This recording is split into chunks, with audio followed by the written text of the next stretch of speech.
The Prince William County School Board is now returning to open session from closed session.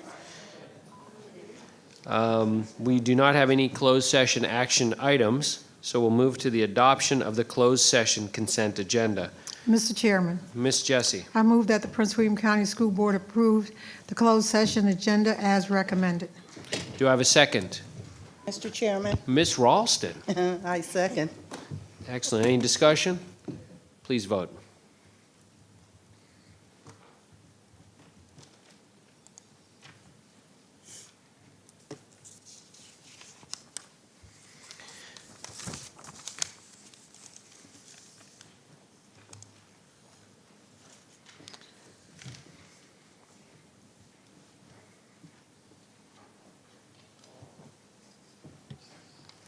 The vote is 8 yes, unanimous, motion passed. Moving on to the closed session certification, a motion is in order.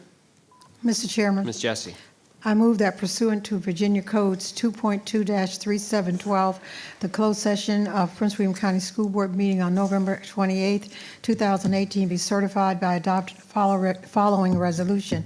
Now therefore be it resolved that the Prince William County School Board hereby certifies that to the best of each member's knowledge, 1, only public business matters lawfully exempted from open meeting requirements were discussed in the closed meeting to which this certification resolution applies, and 2, only such public business matters as were identified in the motion convened in the closed meeting were heard and discussed or considered by the school board.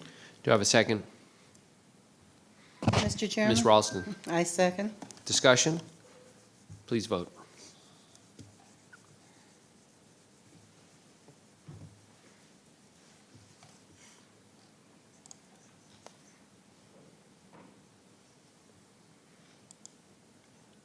So as they're tallying up the votes, I'm going to just move on to. Vote is 8 yes, unanimous, Excellent. motion passed. Outstanding. Very good. Thank you, Ms. Debbie.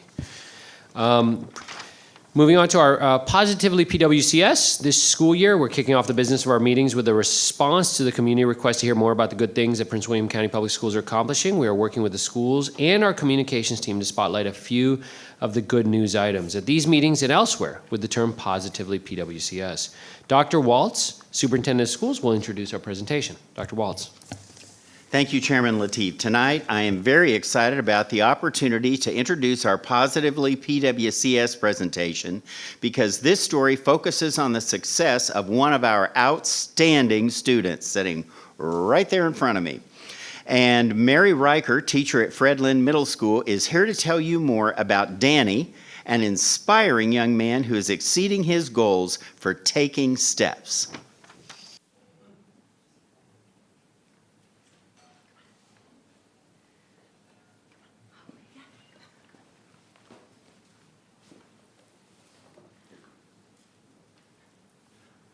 Hi there, I am Mary Riker. I am a teacher at Fredlin Middle School, and I bring with me tonight our team because Danny's steps would not be possible without all of our help. With me, I have Miss Heather, who is our physical therapist, Miss Roth, who is our occupational therapist. Beside me is Miss Haskins, who is my co-teacher and amazing person. And also with us are Danny and his family. We also have the support of our administration and teachers that have come to join us. So last year, Danny was walking in a gait trainer, and the most steps that Danny took last year were 1,800. This year, Miss Heather and Danny and Miss Roth and Miss Brittany all talked about what Danny thought his goals could be for this year for walking. And he had decided that he was going to do 3,000 steps by the end of this school year. Danny exceeded that goal before Halloween.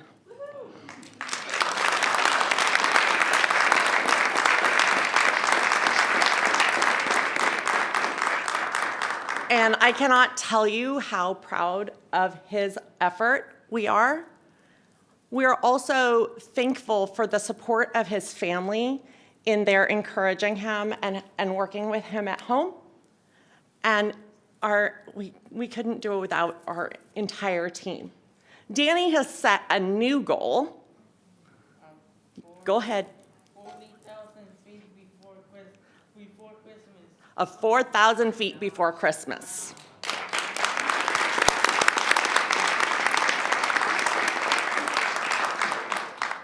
We've talked about not just setting goals for his physical work, but also for his academic. And because of the work that we're doing as a collaborative team, we see that his goal setting, not only in the physical therapy and the occupational therapy, but his goal setting in his academics is increasing.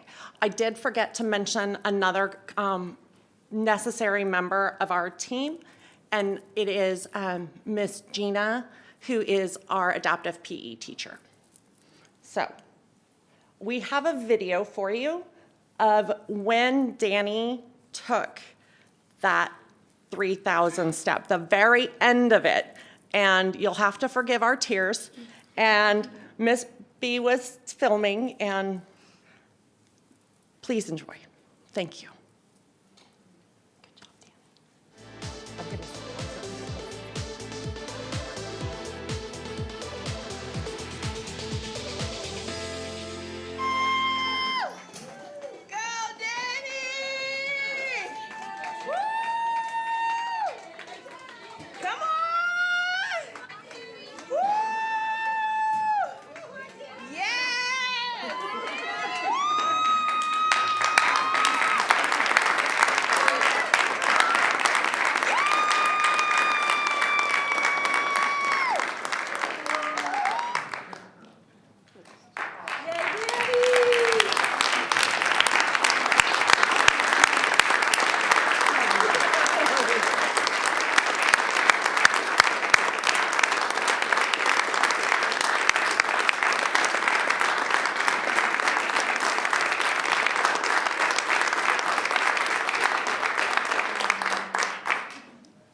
Thank you so much. That was wonderful. Thank you for all the hard work you guys do at the school, and we wish you on this great success, and I look forward to you accomplishing your goal before Christmas, my friend. Thank you.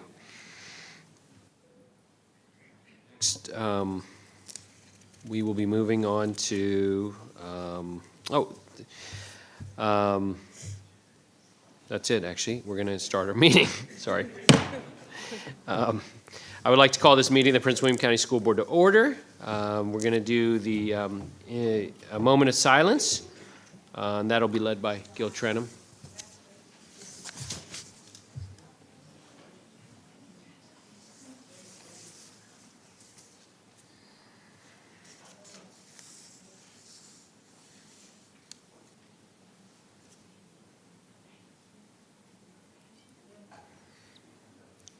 Okay, thank you. I think next we'll do the Pledge of Allegiance. Do we have any students here who'd like to lead? Yes, sir.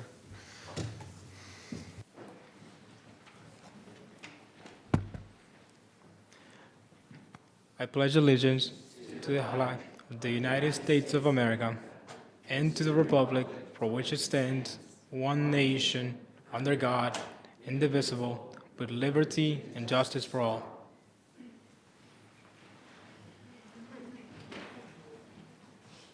Thank you, Wilfredo. Moving on to the approval of the agenda. A motion is in order. Mr. Chairman, Ms. Jessie. I move that the Prince William County School Board approve the public meeting agenda as recommended. Do I have a second? Mr. Chairman. Ms. Ralston. I second. Any discussion? Mr. Deutsch? Thank you, Mr. Chairman. Speaking to the motion, I had requested prior to this meeting that we have a presentation on the update on the special ed audit and where we were in terms of implementing it. That's something that we've needed heading into the school year, something I've asked for quite a while ago now. And per policy, it should have been on for this meeting. And I'm hopeful we'll get it soon, but it's something we urgently need before budget season. Thank you. Any further discussion? Okay, please vote.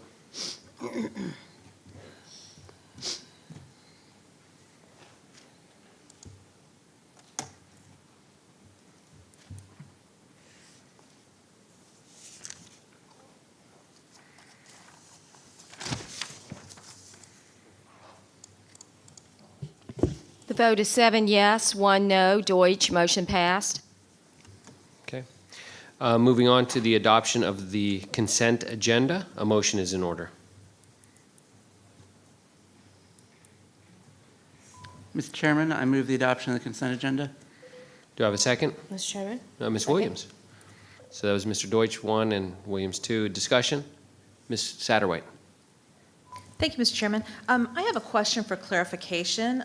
Dr. Waltz, can I ask Ms. Goss a question about policy 757, item number 1508? And this is in regards to, it's actually in regards to the regulation. I just want to clarify something under regulation 757-4. I saw that the paragraph on cough drops is being taken out, and under the current regulation, students can carry cough drops, and as a parent, I've been one of those parents who sent cough drops with my kids. Under the revised regulation, it doesn't, that paragraph's been taken out, and so I just wanted to have clarification. Can parents send cough drops with their students to school, or do they need to fill out the medical authorization form? So we would be asking parents to fill out the medical authorization form. We made the changes based on legal implications and concerns around items that are being used to resolve symptoms in students and not having those items available to share amongst students. So we would ask that parents utilize that form like they would for other over-the-counter. For any other cough or cold medicine, the same kind of Yes. thing? Okay, so parents, since we're entering cough and cold season, that is a change, and so make sure you have those medical authorization forms on file. And that means the parents also have to bring in the medication in a brand-new package, if I remember right, from the regulation. So yes, they would have to bring it in the Okay. regular package that they Thank you. purchased it in. That was all. Thank you. Any further discussion? Okay. Please vote.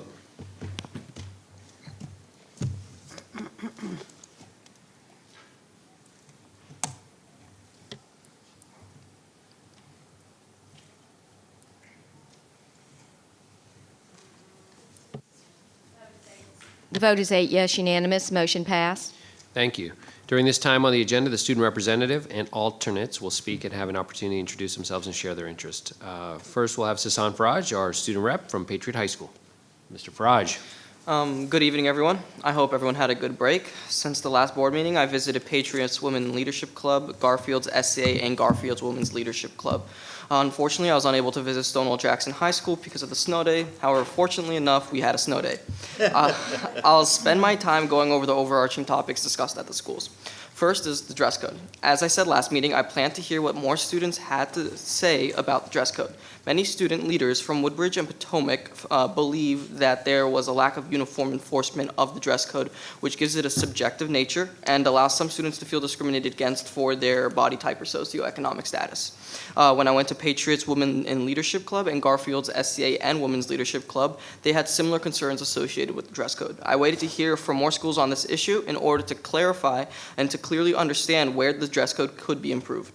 Students from Garfield and Patriot both pointed to an inconsistent enforcement, highlighting that it stems from middle school and it is prominent within the middle schools. For example, some teachers or administrative staff adhere to a, quote, fingertip rule, end quote. If a female shorts were shorter than where the tips of her finger lie, then the attire was deemed a violation. This is concerning in multiple senses. First, it implicates that some staff do not focus on fostering an educational environment. Rather, they might put more focus on a person's attire. Second, as mentioned before, this isolates students with differing body frames. Because fingertip length is different for everyone, of course. And looking at the dress code, there is no set way of detailing what constitutes too short. Students believe as though vague language such as, quote, excessively short, end quote, creates room for these sorts of misinterpretations. Moreover, students from both schools also think that aspects of the dress code could be removed altogether. For instance, students are not allowed to show their shoulders because it exposes their undergarments. In all 4 schools, students indicated that this is a detriment to their learning. Instead of focusing on the materials at hand, female students feel pressured to be in constant worry over their attire. Also, the students from Garfield and Patriot believe that it was unnecessary to allow students to show their shoulders, feeling as though it increases the sexualization of the middle school students. This is extremely harmful because these students pointed out how it decreases their confidence and self-esteem while building to the notion that female students must focus on their attire. The second overarching concern was mental health. Although I went to Patriot to discuss the dress code, the conversation led to mental health. This was also a large topic at Garfield. I continuously say at the board meetings that there is a need to build trust between the students and counselors in order to foster more communication. Students believe that there is a distance between counseling and students. However, through meetings with the Office of Student Services and the superintendent's staff, it is assuring to know that Prince William County has been on a pathway to lower the number of students per counselor at each school. Students continue to urge for this because it will allow for more face-to-face interactions with the counselors outside of just scheduling classes. Another concern that has risen was the lack of knowledge of who to go to. Many students were unaware of their mental health resources. For instance, there was not a complete grasp of who the school social worker was or other staff members. Many students also did not know who some of their administrative teams were. They think that this information should be announced more publicly rather than just leaving it on the school website to find out. They all urged for a more interactive administrative team. This is important because it can build relationships within the schools and add to a trusting environment.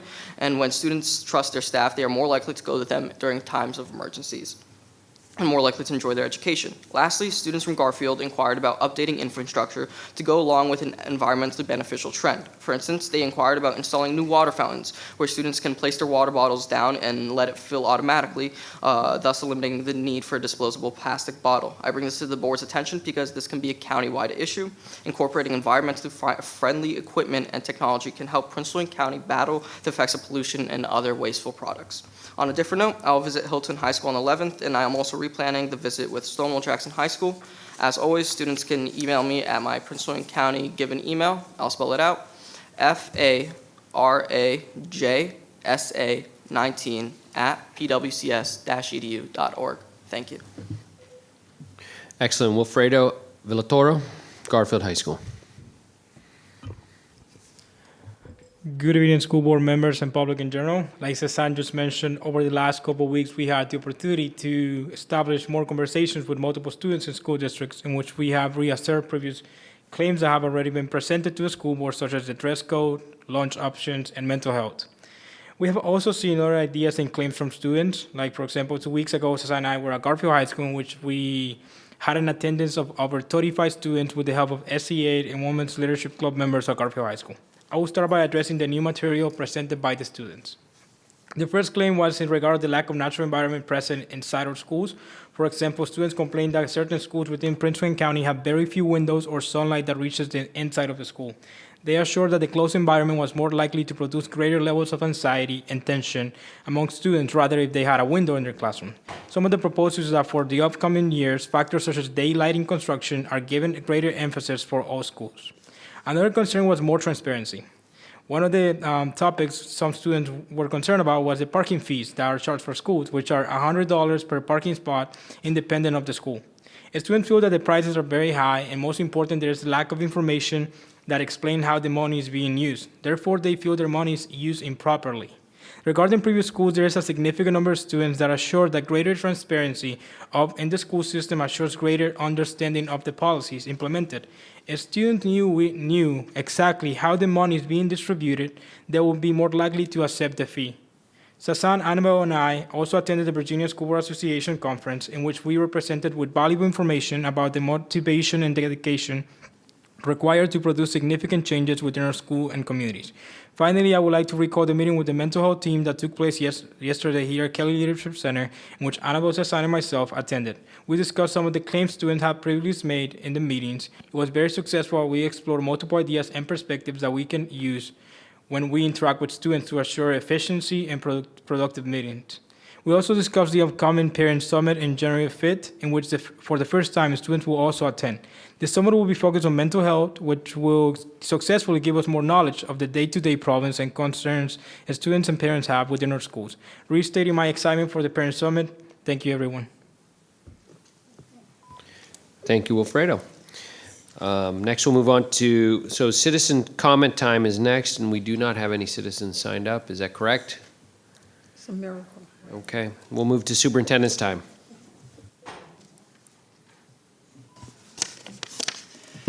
Thank you, Chairman Lateef and members of the board. Tonight, I want to provide an update on the implementation of the recommendations highlighted last May in the Comprehensive Review of Special Education. The 24 recommendations have been reviewed, and various stakeholders, including the Special Education Advisory Council, often known as SEAC, have provided input on the prioritization. We have begun to address each of the recommendations. I mentioned at a previous board meeting this year that we added an assistive technology coordinator position this year to extend the capacity of the division's assistive technology programming. Our commitment to improving the achievement of students with disabilities is reflected in the following priority responses: a focus on training teachers in using multisensory and explicit reading instructional strategies, professional development on the import connection between IEP goals and the standards of learning, and the purchase and implementation of a multisensory K-12 math program, a curriculum for students who participate in the Virginia Alternative Assessment Program, and a social skills program that adapts to the needs of each student. Prince William County Public Schools has been invited to become a founding member of the Digital Learning Collaborative. This consortium is a membership group of 24 organizations, including school districts, state agencies, nonprofit organizations, and companies. It is a resource and clearinghouse for information about online, blended, and digital learning. We received this invitation based on the outstanding reputation of our virtual high school at PWCS. I'm proud to share that the November issue of Prince William Living magazine featured an outstanding story on our career and technical education program. I would like to thank Prince William Living for spotlighting CTE under the exemplary leadership of Supervisor Doug Wright and his team. Congratulations to John Dutton, a 6th grade language arts teacher at Bevel Middle School. The Prince William County Poet Laureate Circle and the Prince William County Arts Council presented Mr. Dutton with a special project trophy for his poetry events entitled Spilled Ink. I enjoyed attending the 50th anniversary of Bel Air Elementary School and especially looking back at how things have changed over the last 50 years. And finally, I also attended Victory Elementary School's outstanding tribute to veterans. I join all of our schools to say thank you to veterans for serving our country and protecting our freedoms. Thank you.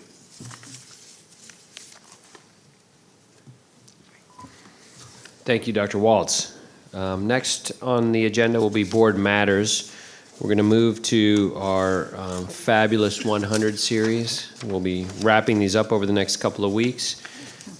Tonight, we will start with 19.01, which is the adoption of the revised policy 134, citizen participation and deletion of former policy, citizen comments. I think we have, I'll just open this floor up for discussion on 1901. Mr. Deutsch. Thank you, Mr. Chairman. Yeah, I'll make a motion. Thank you, Mr. Chairman. Yep. 1901 is listed for action. Then to make a simpler motion, I will move adoption of policy 134 as written here with board and Deutsch edits for second reading. Any discussion? Mr. Trenum? Mr. Chairman, I'll second the motion. Okay, discussion on the motion, which is this is going to be the amendment. Mr. Deutsch, do you want to talk about your changes in the amendment? Yes, Mr. Chairman. So this document that I'm moving is the policy as drafted with the amendments in it that had circulated this afternoon. Simply, this brings us into there's a portion of policy 134 that is more aspirational in terms of how we view citizen comment. And so the first amendment at the start of section 2 simply makes it clear to the public that we value citizen comment, we value the public's input, we think that's a critical part of making decisions. And so that's the one major change. And then the other change is to change paragraph, section 2E, to actually bring us into line with how the Board of County Supervisors operates, which would allow all citizens who sign up to speak to be able to speak before a vote happens. Some of us were at one of the last Board of County Supervisor meetings where important issues were raised and numerous people were allowed to speak.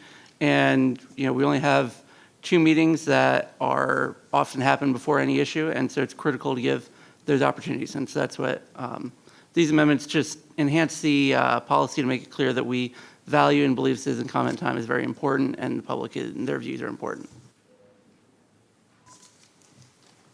Ms. Jessie? I just have a question. When we were looking at the fact what had to be on that form that goes into the clerk's office, I was reading to Mrs. McGowan. I want to ask her a question. I know you talked about that it had to, the address had to be there because of FOIA or public access to that information. Am I correct? No, I think the discussion, Ms. Jessie, was that in some situations that we should give the alternative of allowing to leave an email address so that the clerk could communicate with the citizen. And so that change has been made. Okay. The other question, which was brought up by a citizen about why the nature of the topic, is that also required? You mean required by FOIA? Or required by some code or No, some it's policy? not legally required. Okay. The only reason I want to bring that up is that I have received some complaints from people who put their topic in, and then they were called directly and asked them to remove themselves from the agenda because members of the staff saw their topic and did not want to be a public item. So can a person have the option to put their purpose or not put their reason for being before the board? Can they use a general statement? The current policy and the proposed revised policy do not require the individual to list the subject matter. So Oh, okay, thank I you. believe. Did you take that out? Though 2A, the very last sentence states speakers must also identify the issue of public concern upon which they will be speaking, which I think is the sense that Ms. Jessie is concerned about. I'm just wondering how specific they need to be. Can we just get your thoughts on that? Well, the policy doesn't specify how specific they need to be. I think that the present practice is to just ask the subject matter to see if it pertains to the general operation of the Prince William County Schools. Okay, thank you. Mr. Chairman, I think it might not be quite clear to the public that what is on the floor now for a vote is an amended version of the original policy that came up for a first reading, and that what we have now is the amendment that's been proposed by Mr. Deutsch. That is correct. So what we're going to discuss, what we're discussing now, what we're talking about, and what we're going to vote on is Mr. Deutsch's amendment to whatever policy number we're working on there, on citizen time. So, Mr. Deutsch, I have a question. Then, what you have in, what your changes are in blue, is that correct? Yes, Mr. Chairman. And you're asking that,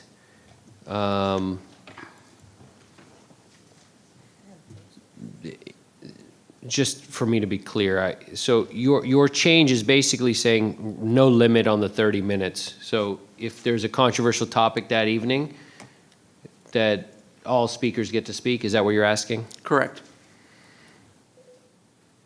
So the change here and I just want to be very clear, understand that we would, if we had 40 speakers, we would do all 40 speakers.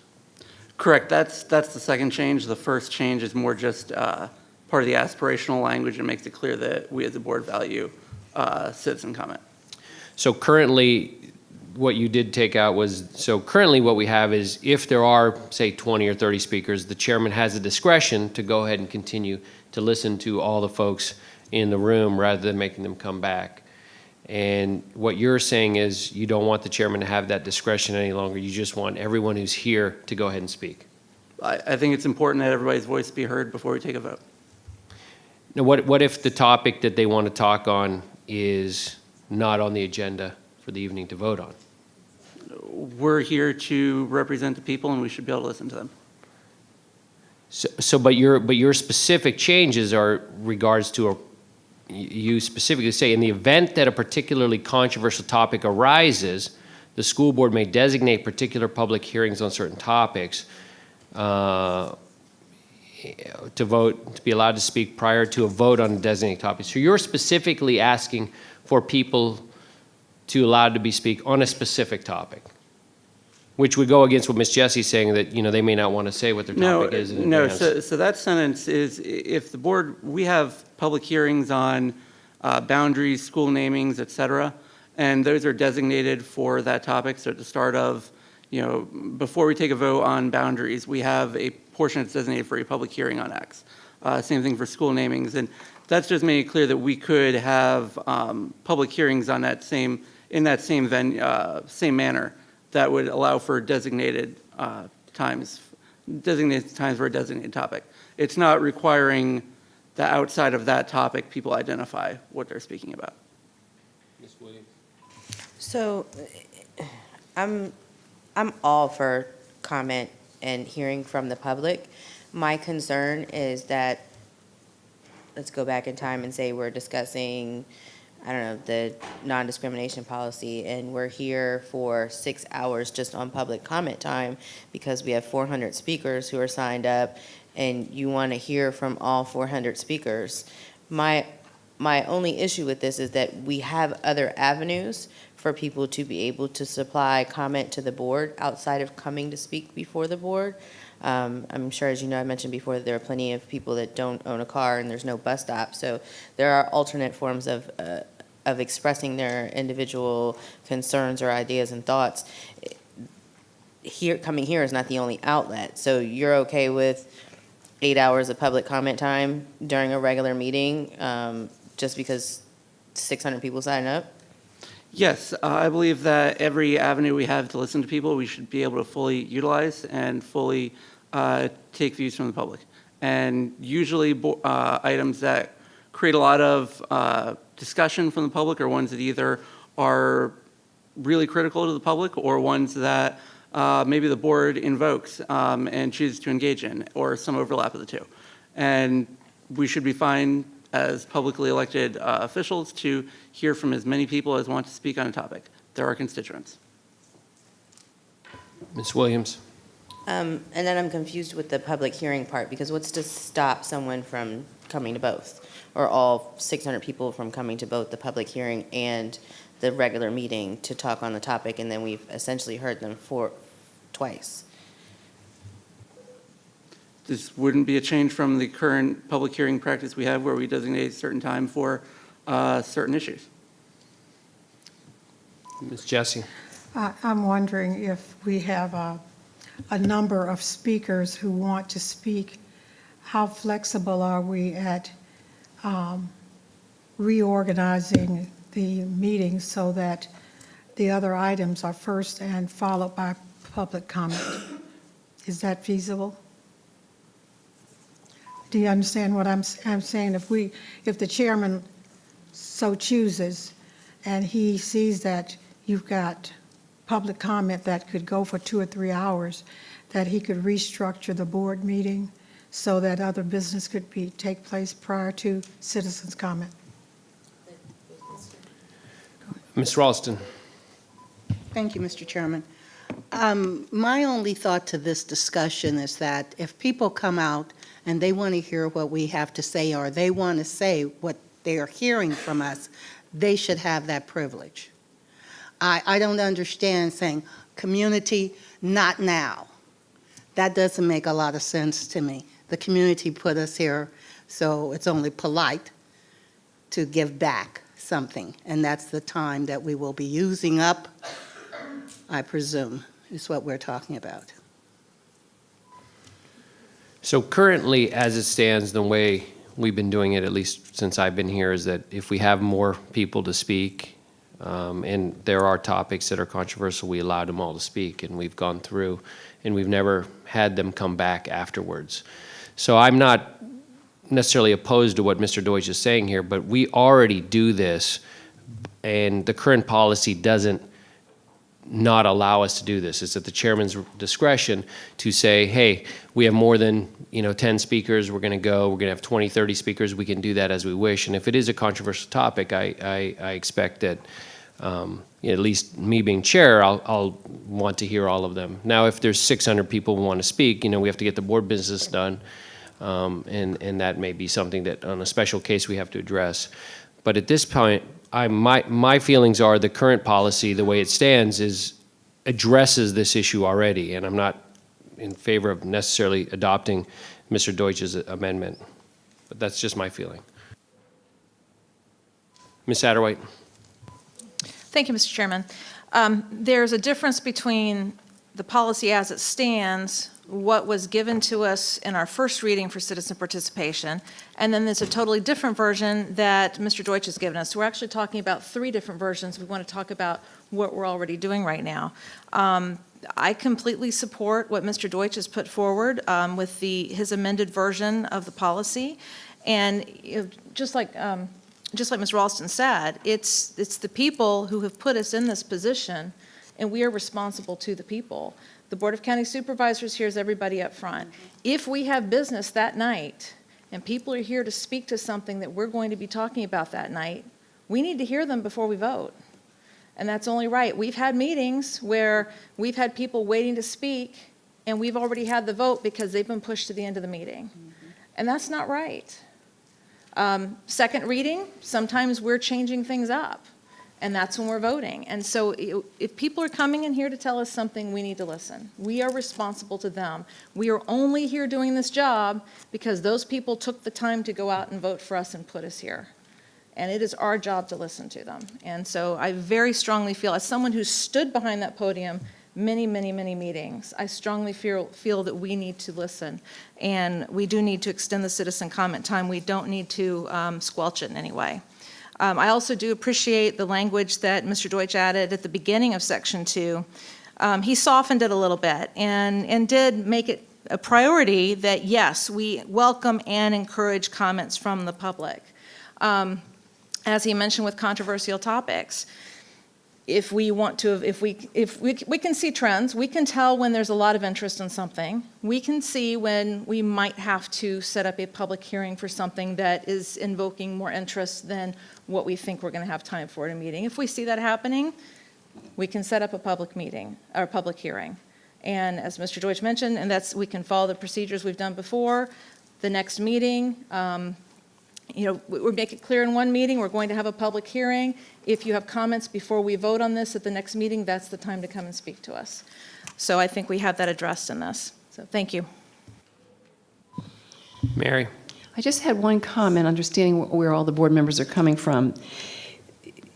Is the possibility, though, that you're going to, as it was referred to, that you might have citizens, and sometimes a lot of citizens show up, to speak on a topic that's not on the agenda for a vote.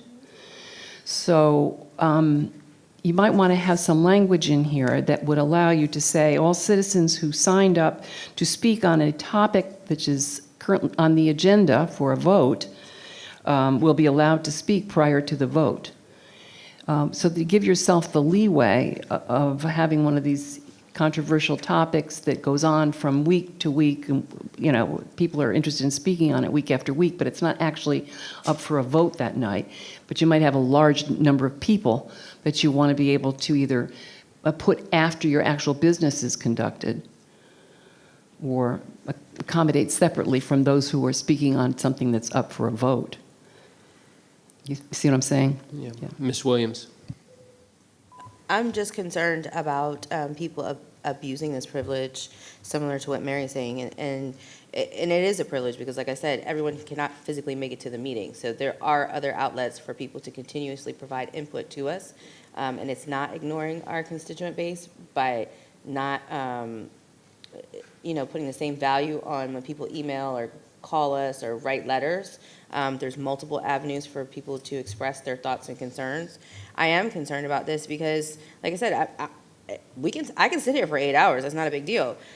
There's zero to say that, you have citizens come, speak to us during the public hearing, speak to us again on the same topic the very next board meeting. come on the very, I mean, we've seen T-shirt campaigns and people come week after week after week about something that's exactly what Mary's saying, not on the agenda, not up for vote, doesn't pertain to anything that we're doing, maybe something that we're going to do in the future.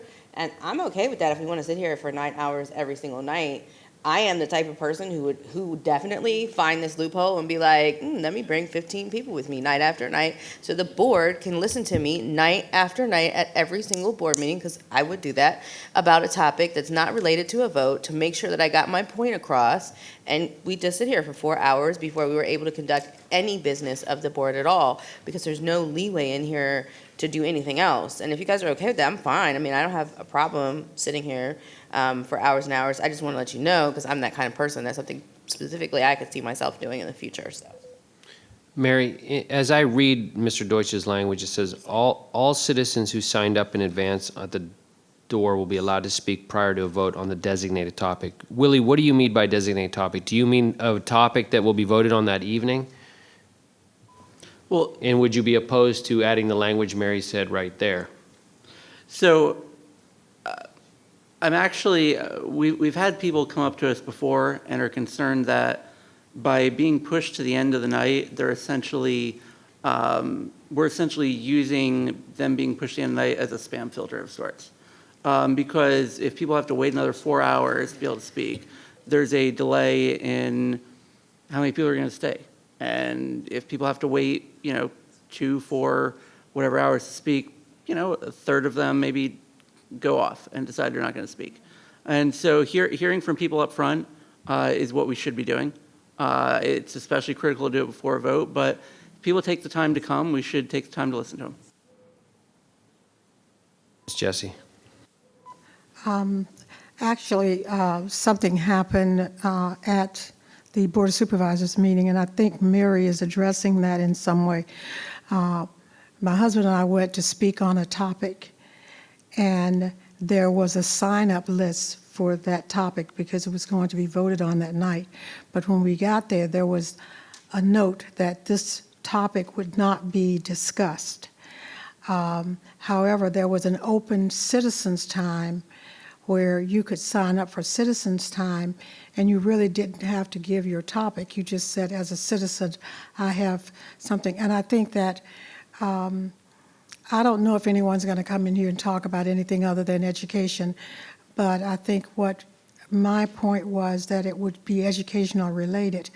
But I do recall situations, and I don't know the topic. I just remember that we were going to take a vote that night, and there were huge numbers of people who finally left, but were very upset that they were not able to give their point of view before the vote. So could we reach some type of compromise similar to what you're saying? Because what they did, they knew there was going to be a topic that was going to be voted on, and they had a sign-up list, or the clerk could get a sign-up list of those people who want to speak on that topic, or who sign up at the door to speak on that topic. And that way, we would be assured that those items that are going to be voted on, those person wishing to vote, to have a comment, make a comment, be heard. Does that make sense to you, Mary, or can you work out some? I think you could work out some alternate language that essentially says that citizens who sign up to speak on a topic that's on the agenda for a vote that evening will have a separate sign-up sheet, and that they will be guaranteed to be heard before the vote. Citizens who are signed up to speak on other topics are free to speak, and that the chairman has discretion as to when to allow them to speak, whether there's time to fit them in at the beginning of the meeting or later in the meeting after the conclusion of business. You don't want to be in that scenario where you were some time ago, where it would be midnight and you haven't gotten to your business. I think you need to build that discretion in, whether it's in how you structure the agenda or whether you give it to the chairman to decide at the meeting. Mr. Deutsch, are you open to changing the language as Mary and Lily discussed? Well, I think it's actually really important to make sure that everybody who comes to speak be able to speak up front. Because however it is determined that at some point somebody's cut off from being able to speak, there's always a point where people are concerned, wait, why was I cut off here? Or why was the list cut off here? And so we shouldn't have to make people who drive out to speak wait 3-4 hours to be able to speak. People are already frustrated if we go late during closed session sometime. We should allow them to go ahead and speak and not have to make them wait 2, 3, 4 hours. Okay, so you're not open to the language that Lily and Mary are talking about. You want to keep it as this, and you'd like us to vote on it as is your amendment? I mean, people are open to offering any amendments. I've offered language here that's the motion, and people can offer amendments if they desire.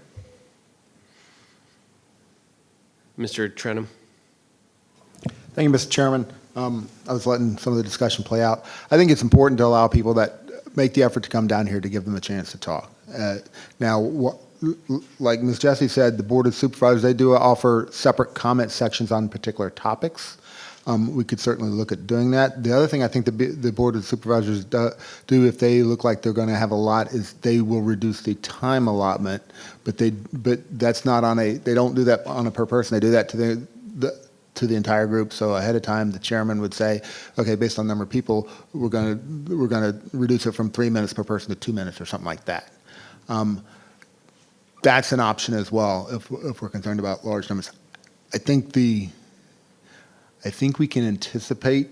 I think we're all smart enough that we can anticipate when there's going to be when that's going to be an issue, and we can work that out. But I do think it is important to give the people that make the effort to come down here a chance to speak before we vote on a particular issue.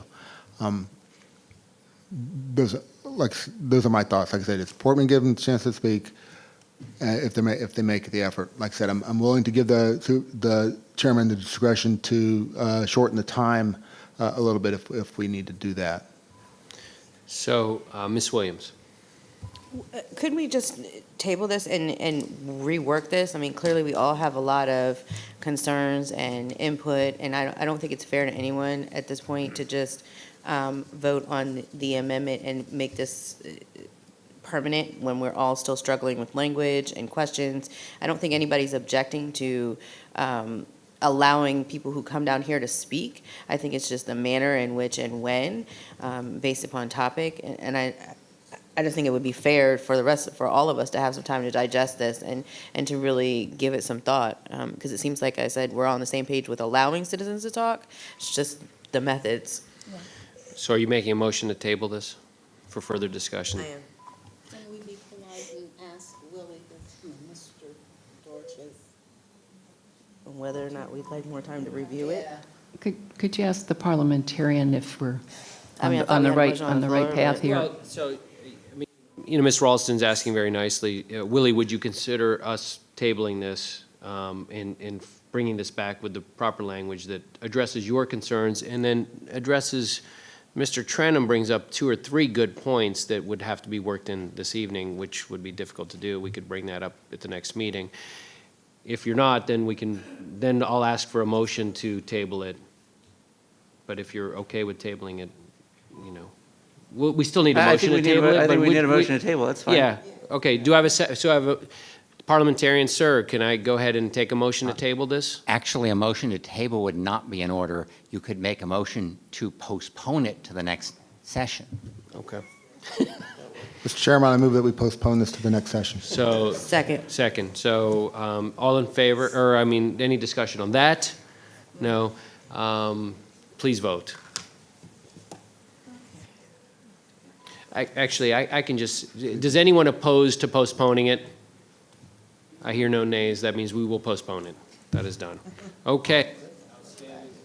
Excellent discussion. Thank you, Mr. Deutsch. Thank you, everyone. Let us move on to the adoption 19.02 of the school board budget responsibilities, formerly named the Prince William County School Board Responsibilities Finance Budget Board. This item is also on for action. And I think we have a amendment or Mr. Chairman. thought we did. Mr. Trenum, Yes, we did. waiting for you, sir. Okay, I move that the Prince William County School Board approve the adoption of the revised policy 153, school board budget responsibilities, amended with the following amendment, which everybody's got in front of them. Thank you, Mary. Yes. Following receipt by PWCS of county revenue information and detailed state budget information, a school board work session will be scheduled to review the capital improvements program in January of each school year. Superintendent will thereafter submit to the school board a proposed budget for the following fiscal year and a proposed CIP, following which a public meeting will be held to solicit the views of the public. School board will then meet in 2 or more work sessions to review the proposed budget and CIP, culminating in a final markup of the budget. Cancellation of any work session must be approved by a majority vote of the school board, either at a public meeting or in the event of inclement weather or other urgent situation or time-sensitive circumstances by a poll conducted pursuant to policy 137, polling of the school board. Public hearing on the proposed budget shall then be conducted by the school board to receive the views of citizens of the school division prior to final approval of the budget in conformance with Virginia Code Section 22.1-92. Thereafter, the school board shall present the school board advertised budget to the Board of County Supervisors. Discussion? You need a second? So, I'm sorry, second. Mr. Second. Chairman. Okay, you got it. Who second? I'll second. Mr. Deutsch, second. Any discussion? Sure. I'll just to summarize quick what the amendments are. Number one, it changes the wording from 1 or more work sessions to 2 or more work sessions. I just think that's important because I don't want us to be put in, as a board, be put in a position where we're trying to get a briefing and do markup and everything like that in one meeting. I think it's just a practical perspective of things. The other one is just to clarify and make it clear as far as, because this is a board meeting and it's advertised, just to make it clear what the process is if we have to cancel one for some reason. That's all. So there's not confusion that going down the road. Okay, any further discussion? Please vote. We're voting on this with Mr. Trenum's amendments.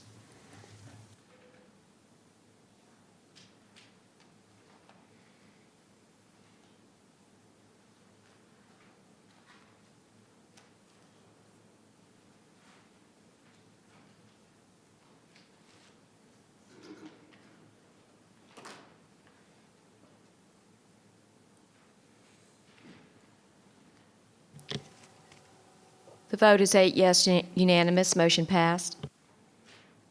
Thank you. Now we're going to move on to Mary McGowan's favorite part of the meeting, and that is to give us some information on the rest of the 100 series that we're going to be reviewing, revising, discussing, tabling, and postponing. Let me say as a preliminary matter, this has been a project in process since July. And I was hoping we could just shut it down December 12th. So We're working on it, Mary. We're going to do it. As to the postpone motion, please, board members, send me any thoughts or revisions you have. I'll ask the chairman to put this back on the agenda for the 12th with maybe alternative versions that you can then discuss based upon the information you send me.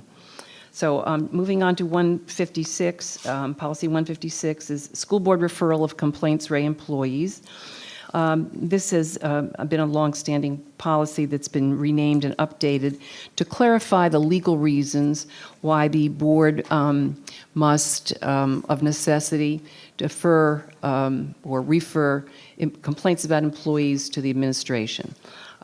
Primarily because there are legal restraints on the board's ability, the board's ability to discuss or consider certain employee dispute matters in the event that they might come to the board on appeal, either through the grievance process, through the suspension process, or other measures where the board sits as the adjudicator or jury, if you will, and must remain independent.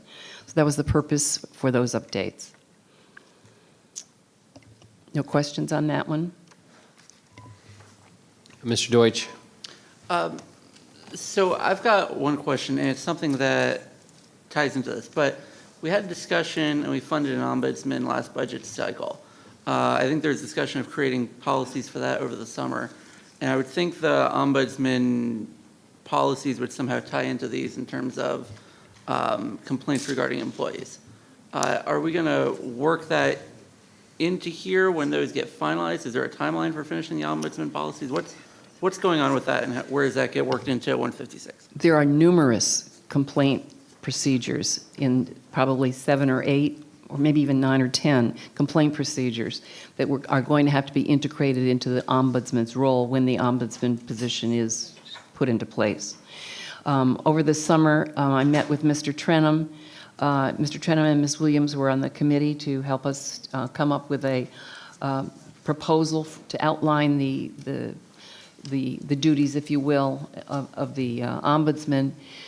We put together material for the board members and provided it to them, met over the summer, and we were waiting to hear back from them as to what the next steps would be. So when do we get all that information to the board then? Well, the board voted to have this committee meet with us. That would be Ms. Williams and Mr. Trenum, and to come up with basically an outline for the office.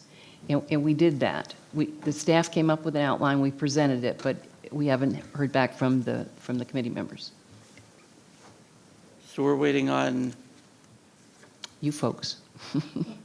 are you waiting on me or the two board members? Well, the two board members indicated that they were going to review the materials that we made some revisions to it based upon our meeting with Mr. Trenum, sent them back, and we're waiting for that to be turned around and for us to be directed on next steps to bring it to the board. In other words, we have a little PowerPoint. Right, no, I remember we approved that committee in like June last year, so. Correct. Hopefully we can get this squared away ASAP. All right, I thought maybe that would tie into this, but okay. Okay. Next. The next one is the deletion of former policy 157 and regulation 150 and 157-1. This is our copyright policy and regulation, which is in the wrong place, frankly. It belongs in the 200 series. So we're asking that it be deleted from here and moved to the 200 series as 291 and 291-1. At the same time, our outside counsel, who specializes in copyright and intellectual property issues, has provided us with revisions to this so that using the normal policy approval process where it comes through staff, this will be coming to the board in revised format soon, but under the 200 series. So for right now, this is just a move, a lateral move, if you will. Okay. The next one is the adoption of new 157. This is Prince William County School Board Staff Communications, former Policy 103. So we're asking to delete Policy 103, adopt new 157, same policy, just updated, renumbered. We've added to this policy the language from the Code of Ethics, which was adopted by the board since the original policy was last reviewed.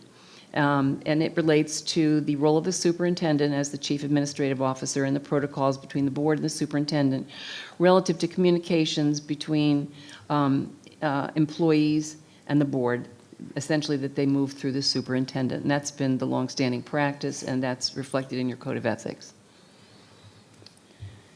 The next one is to adopt revised and renamed Policy 161. This is the Office of Division Counsel. And we're suggesting that you delete old Regulation 161-1. This package was submitted to the board in August. We received revisions from several board members over the summer and have added them to the new policy. Well, this used to be Division Counsel, but we've now changed it to Office of Division Counsel to reflect the expansion in the office. We now have 2 attorneys, 2 staff support people, and the occasional law clerk. We've also made it more accurately describe the actual legal duties that the board expects from our office, and to reflect the actual day-to-day operations. Also added some suggestions from Mr. Trenum about approval of outside counsel fees, et cetera. The next one is Policy 170, Committees, Advisory Boards, Task Force, and Councils. This is old, this has been renamed from just plain committees and councils. Again, it's one of those policies where we've updated it to reflect current practices. The board now has task force and advisory boards in addition to just plain old committees, and so we have expanded it beyond that original concept. Then the last one for this group is to delete Policy 180, Professional Associations, as well as the heading in this section of the policy manual that's entitled Associations. This is the only policy under that heading. You don't need it anymore because you adopted Policy 112 in September, which is the orientation and professional development of school board members that covers everything that's in this policy. So we're able to shorten the 100 series and just remove that altogether. That would be the end of the 100 series. If these will come up for a second reading next time on the 12th. Sad as I am to see it go. Okay, excellent. Thank you, Mary. Okay, we're going to move on to the VSBA, this is the Virginia School Board Association Academy Awards. So I get to do something really cool tonight. School board members devote many, many hours to serving our children and accomplishing all that they need to do as policymakers and funding authority for our school division. All board members, superintendents, clerks, and deputy clerks are automatically enrolled in the Virginia School Boards Association School Board Academy and earn certification points for participation in professional development. Tonight, on behalf of the Virginia School Boards Association, I am pleased to announce awards earned by our board members through the VSBA Academy. The level of recognition is based on the point values earned. Mr. Gil Trenum has earned an Award of Achievement and a bronze pin. Mr. Trenum, will you come forward? This has nothing to do with your age. No. Yeah. I will read what is on the certificate for Mr. Trenum and then present similar certificates to other board members who also earned awards. The Virginia School Boards Association Award of Excellence. This award is presented to Gil Trenum for your commitment to effective school board governance through your participation in the VSBA School Board Academy. There you go, my friend. Thank you. All right. Oh, I think here, a nice handshake. Cheesy. Okay. Our next will be Miss, hold on one sec. Miss Jessie, will you please come forward and receive your certificate as well? You are receiving, it looks like, a silver award. Thank you. Thank you so much. Okay. And Miss Ralston. Miss Ralston. Diane Ralston of the Neabsco District, you are receiving your silver award. Congratulations. Next, we will have Miss Allison Satterwhite of the Gainesville District. It looks like a silver award as well. Congratulations. Oh, yeah, let's do it. Next, we will have Superintendent Dr. Waltz. Would you please come forward, sir? Also a silver pin. Congratulations, sir. Congratulations. I'm not good at doing this. Next, we'll have Miss Lori Williams of the Woodbridge District, and this looks like a gold pin. I know, I was trying to beat Betty's record. I know, right? Yeah. First time. All right. Congratulations to all of you, and thank you for your dedicated service to our Prince William County community. Let's give them all one more round of applause. Okay. I don't have one. You just got here. I'm not sure. Okay. Excellent. I don't have one either. That makes you feel better. We will go to board matters, and I think we'll start. We will start with which side? Well, how about we'll start with Ms. Satterwhite today. Thank you, Mr. Chairman.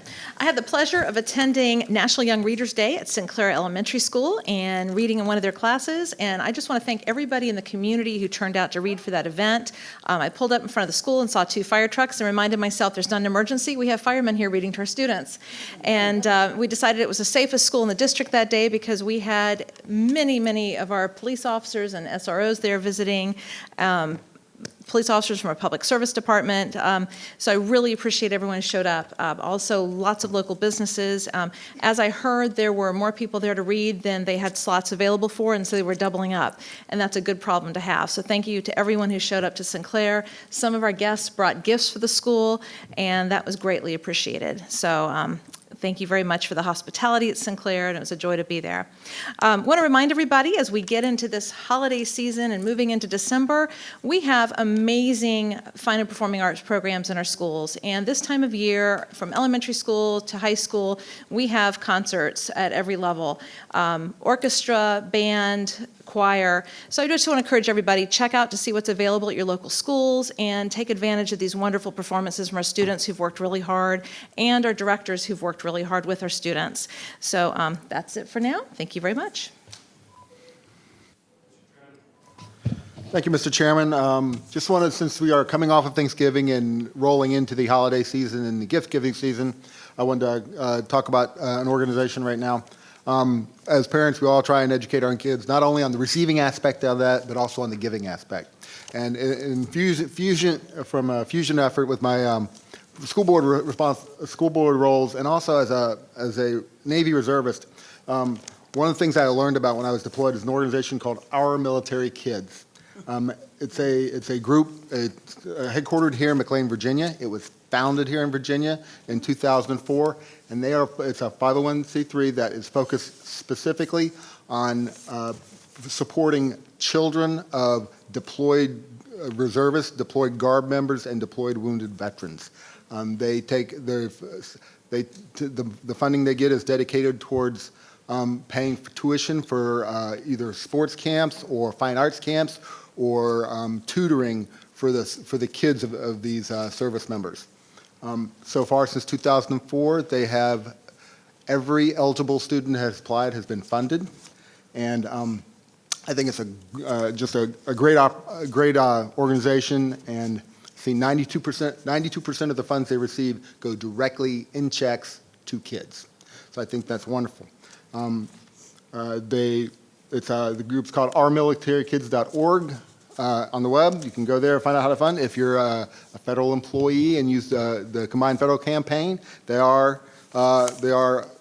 can do it that way as well. Their CFC number is 12357. Once again, that's 12357. But like I said, that was one of the best things I got out of the deployment, was learning about this organization. So for everybody who says, you know what, I really appreciate the service, but I don't know how to help take care of their kids, this is an easy way to do it. Thank you. Excellent, thank you. Ms. Ralston. I skip. Mr. Wilk. Well, real quick, just want a couple things. Had the ability, the opportunity, I should say, the ability is good too. Had the opportunity to attend Grand Park's National Junior Honor Society induction night before the holiday break. Also want to recognize a couple schools for some great Veterans Day events that I was able to attend.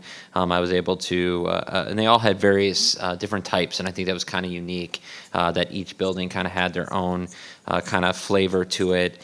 Dumfries Elementary had a nice event where we could sign and write letters to a member of the staff's son who's deployed and serving our country. I attended Montclair, had a lunch for the veterans of students, grandparents as well.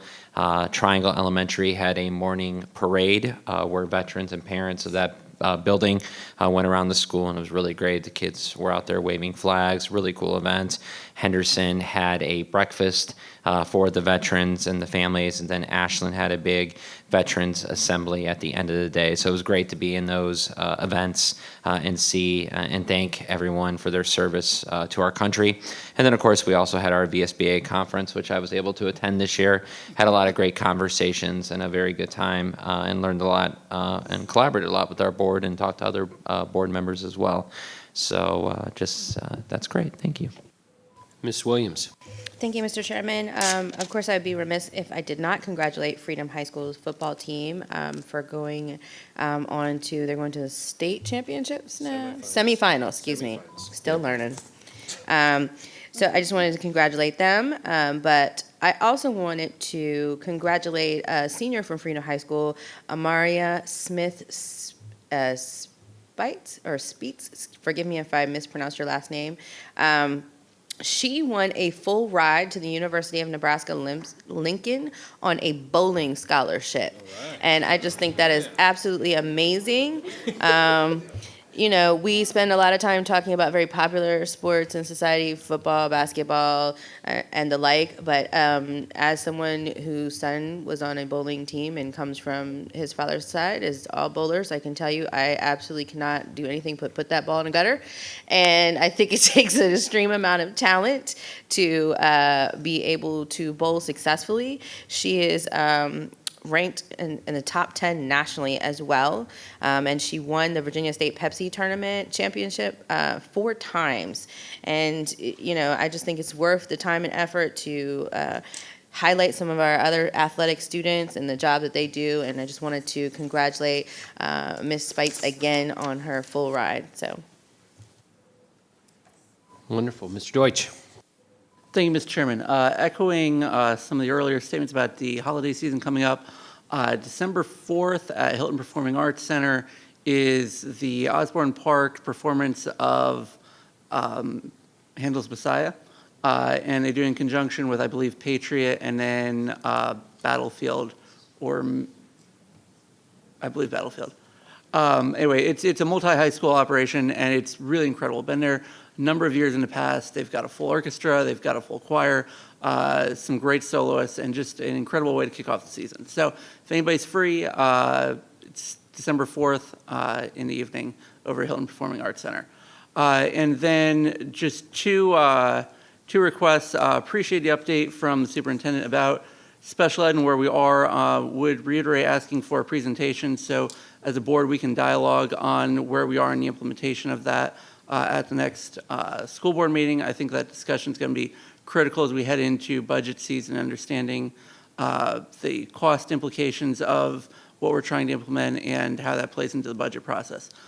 Secondly, I guess I was a little surprised that we are this far back on the ombudsman process.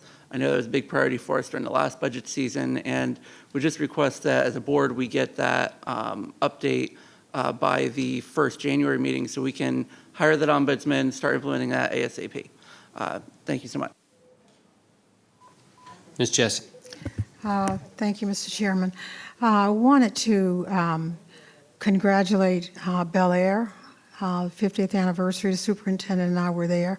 What is significant for me for Bel Air is that, one, the new principal of Bel Air, Mrs. McDonald, Antoinette McDonald, was a teacher at Vaughn, exceptional teacher, and Vaughn Elementary is in the national videos for professional learning communities, and Antoinette was one of those people in that video, and people are talking about her phrases and her dedication frequently, even when I go to conferences. And it was also an opportunity for me because Bel Air was the first school I worked in Prince William County, and I worked under the tutelage of Mrs. Brown. And Jeanette Brown at that time was Jeanette Riddle. And the unique thing about Jeanette was that Mrs. Brown opened Bel Air as a new school. She opened Minnieville as a new school. She opened West Ridge as a new school. And then she went to Quantico to work in a new school there. And at the end of the day, when she retired, I heard her voice in my office, and her grandchild came to Vaughn. And she was tough, so she said, "Lily, you better teach my grandson how to read." And so we were able to do that. I also wanted to pay tribute because I don't see her present here tonight. I did my board brief, and I will bring this back because I don't think Molly Rosenberg is in the back. Molly Rosenberg, I don't think, is in the back. But I just wanted to pay tribute to her.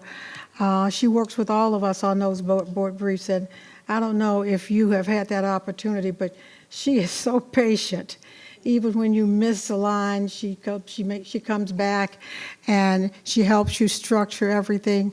I think she's just one of those unsung heroes, people behind the scenes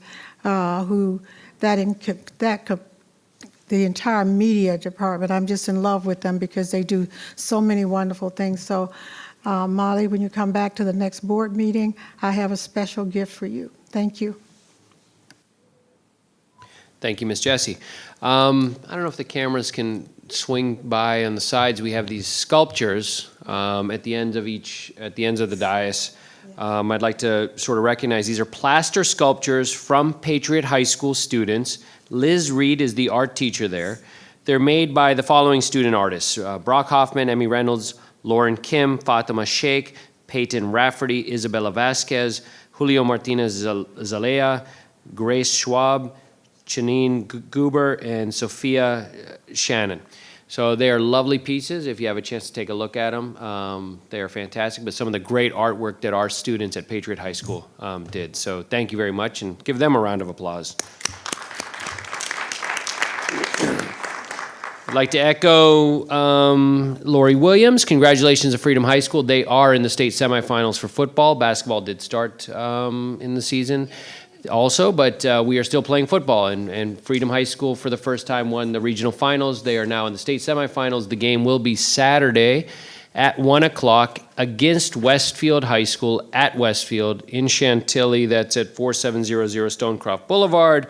Gates open at 12:30, and game time, I think, is at 1 o'clock. So please, if you have time, to go out and see some good football. They are a fantastic team. They got a wonderful running back, great coaching staff, and great group of kids. So please go out there and support them. And congratulations to the bowler, Miss Williams. That's a low concussion sport, so that's fantastic. We can support that.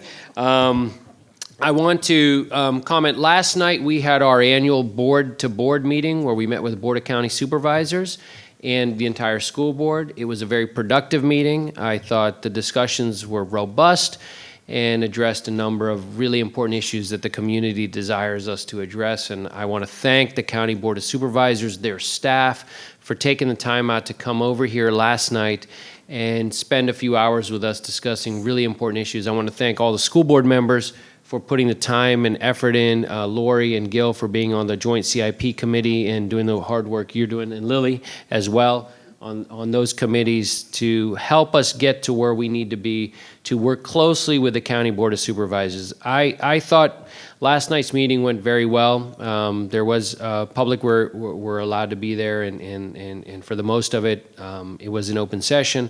I thought, you know, if I was Amazon and Micron, I'd be real happy I picked this area to live in. There was examples of good government, good focus on the issues that I think matter to people, matter to communities, and so I want to really thank the County Board of Supervisors for their support and for coming over last night in our school board. So thank you once again.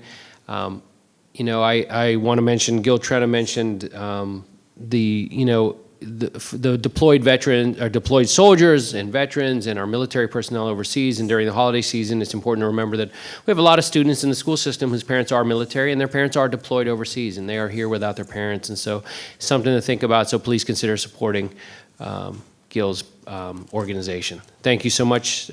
Meeting adjourned.